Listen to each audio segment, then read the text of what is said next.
আচ্ছা, ভূতের গল্প তো আমরা সবাই কম বেশি ভালোবাসি, তাই না? আগে যেমন ক্যাম্পফায়ারের চারপাশে বসে গা ছমছমে গল্প হতো, এখন সেটাই হয় আমাদের ফোনের স্ক্রিনে।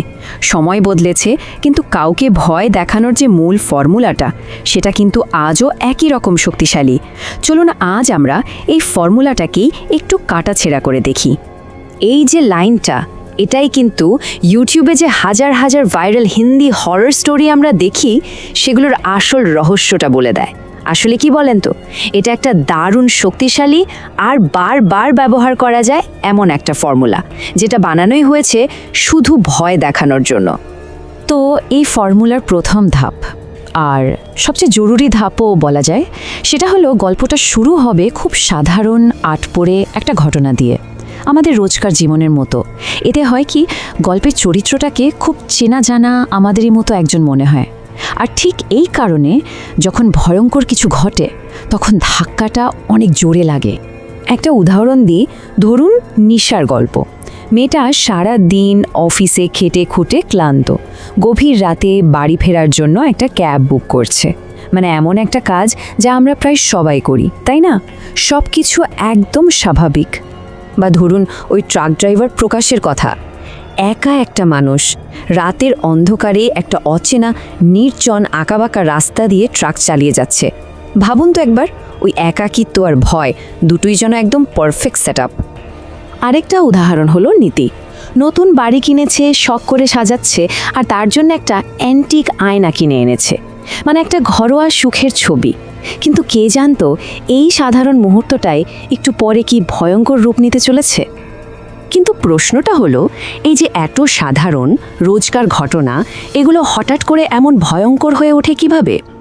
আসল খেলাটা শুরু হয় তখনই, যখন বাস্তব আর অবাস্তবের মাঝখানের দেওয়ালটা একটু একটু করে ভাঙতে শুরু করে। আর ঠিক এই পয়েন্ট থেকে গল্পের ফর্মুলার পরের ধাপে আমরা ঢুকে পড়ি। এই স্টেজটাকে বলা যেতে পারে রিয়ালিটি যখন ভেঙে পড়ছে। এখানে গল্পের টেনশনটা বাড়তে থাকে।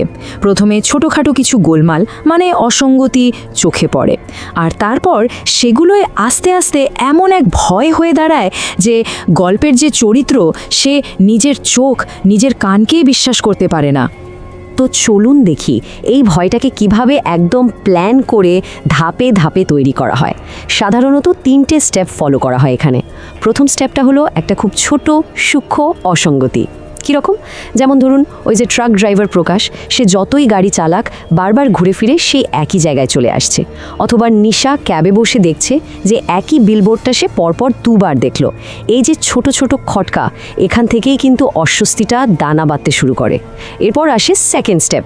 এখানে আর রাগঢাকের ব্যাপার নেই, ভয়টা একদম সরাসরি সুপার ন্যাচারাল। যেমন ড্রাইভারটা হঠাৎ দেখল ঘন কুয়াশার মধ্যে একটা বাচ্চা ছেলে মিলিয়ে গেল, অথবা নীতি তার নতুন কেনা আয়নার ভেতরে একটা মাথা কাটা ছায়ামূর্তি দেখে ফেলল। ব্যাস, ভয়টা এবার চেপে বসলো। আর ফাইনালি 3 নম্বর স্টেপ, যখন সব কন্ট্রোলের বাইরে, এখানে চরিত্রটার কিচ্ছু করতে পারে না। যেমন নিশার ক্যাব ড্রাইভার যখন বলে বসে যে সে আসলে নিজেই একটা ভূত, আর এই গাড়িটা থামানোর ক্ষমতা তার নেই, কারণ সে একটা লুপের মধ্যে ফেসে গেছে। এই মুহূর্তে এসে গল্পের চরিত্রটা, সে আর গল্পের চালক থাকে না, হয়ে যায় একটা অসহায় শিকার। ওই যে ট্রাক ড্রাইভারের গল্পটা, ওখানে ছাওয়া বলে একটা জিনিসের উল্লেখ আছে, তাই না? এই ছাওয়া হলো আমাদের লোককথার এমন একটা সত্তা যা মানুষের বাস্তবতার বোধটাকেই গুলিয়ে দেয়, ভেঙে চুরমার করে দেয়। এটা হলো রিয়ালিটি ভেঙে পড়ার একটা পারফেক্ট এক্সাম্পল। তো ভয়ের পরিবেশ তৈরি হলো, চরিত্র অসহায় হয়ে পড়ল। এরপর কি? এরপর আসে গল্পের সবচেয়ে গুরুত্বপূর্ণ অংশটা, শেষের সেই টুইস্ট, মানে ক্লাইম্যাক্স, যেখানে আমরা জানতে পারি যে এই সব কিছুর পেছনে কারণটা কি। আর এই টুইস্টটাই কিন্তু গল্পটাকে মনে রাখার মতো করে তোলে, যেটা শোনার পর শেয়ার না করে থাকা যায় না। মজার ব্যাপার হলো, এই ভাইরাল গল্পগুলোর বেশিরভাগেরই শেষে যে টুইস্ট থাকে, সেগুলো মূলত 4টে ক্যাটাগরির মধ্যে পড়ে। আর এই টুইস্টগুলোই গল্পের শেষে গিয়ে একটা বড়সড় ঝটকা দেয়। একটু বুঝিয়ে বলি। যেমন ধরুন কর্মফল। মদনকান্ত বলে একজন, তার পূর্বজন্মের পাপের শাস্তি হিসেবে তাকে ভূতে তাড়া করছে। তারপর আছে প্রতিহিংসা পরায়ণ আত্মা, যেমন অঞ্জলির গল্পটা, যাকে খুন করা হয়েছিল আর সে এখন আত্মা হয়ে ফিরে এসেছে তার খুনিদের ওপর প্রতিশোধ নিতে। 3 নম্বরে আছে অশেষ চক্র বা ইনফিনিট লুপ।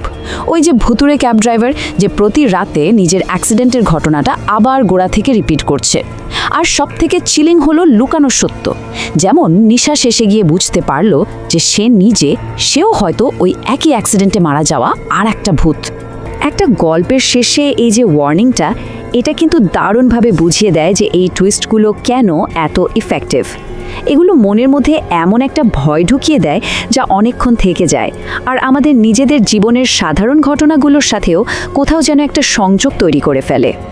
তো আমরা পুরো ফর্মুলাটা তো দেখলাম, কিন্তু শেষ করার আগে চলুন একবার ভাবি কেন এই গল্পগুলো আমাদের এত ভয় দেখায়, কেন এই ফর্মুলাটা ডিজিটাল যুগেও এতটা সফল, এর পেছনে কারণটা কি?